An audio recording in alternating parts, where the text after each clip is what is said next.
Earlier this week, Meta, that's the parent company of Instagram, they announced new tools and features they say will help to keep young people safer while using the app and also support parents' online safety efforts as well. Here is a breakdown of those new actions. They introduced a take a break feature, a stricter approach to what is recommended to teens on the app, also stopping people from tagging or mentioning teens that don't follow them, and also nudging teens towards different topics if they've been dwelling on one topic for a long time. Now, joining us this morning to speak about these new features and how you can maybe talk to your teen about them and the potential, impacts of all of this is local licensed therapist Haylin Dennison. Good morning, Haylin. Thank you for joining us.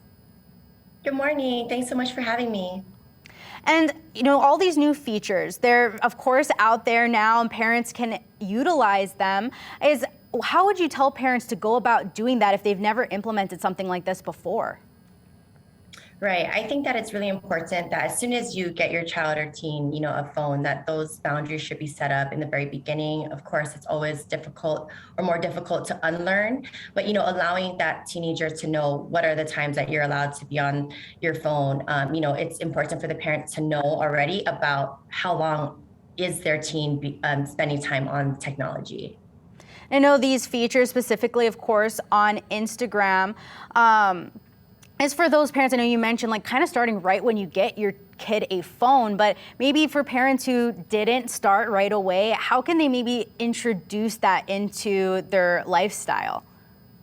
Right, absolutely. And I think that, having this open conversation, whether it's a family meeting or whether it's just you and your child, it's important to ask them how they're feeling about it, right? Because they're going to be allowed to have the open discussion with you and say, because of these symptoms or because, things have been a little bit stressful, let's try a new approach, right? Let's try to have this conversation about when is it appropriate and allowing them to have the autonomy about them setting their own limits, because teens will tell me a lot that they even know that they're spending too much time and they're trying to find ways to cut down their time on the screen. What are some recommendations you give to teens who are noticing themselves that they're maybe spending too much time on the app? I think all of us, we probably spend too much time on these apps. Right. And I think that autonomy, right, the self-reflection and asking them really, why are you on it, right? Why are you looking for something that might be missing, right? A lot of times what's happening offline in our lives, when there's a void there, we're trying to look for it online. So, teenagers and really all of us, we need three things for our psychological well-being, and that's autonomy, right? Relatedness and competency, meaning your kids should feel like they're good at something, right? They should be able to feel like they are moving into adulthood. And so they do have a say over their life. We want them to be the driver in their life, but as parents, we have to guide them.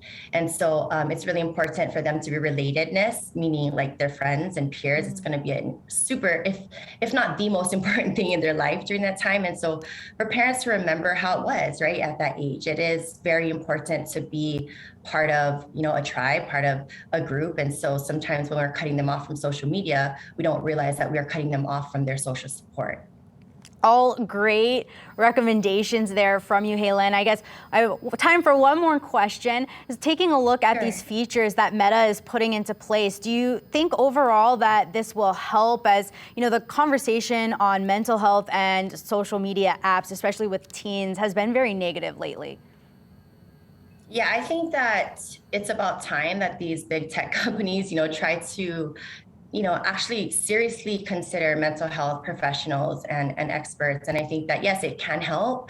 Definitely taking a break, being able to, not spiral on social media. I think that tagging is going to be really important because kids don't have the ability to block that right now, right? And so if you're looking at bullying and things like that, I think those things will be very helpful. But it's not the root of the problem. And it's really important for parents to, number one, be consistent. Number two, being super open with them and allowing them to have a say. I think I really want to emphasize that it's a team approach. And when we do this, because I said so, it just is not effective. Mm-hmm. Thank you so much, Haylin, for coming on and speaking about all of this. I know some grateful help for some parents out there.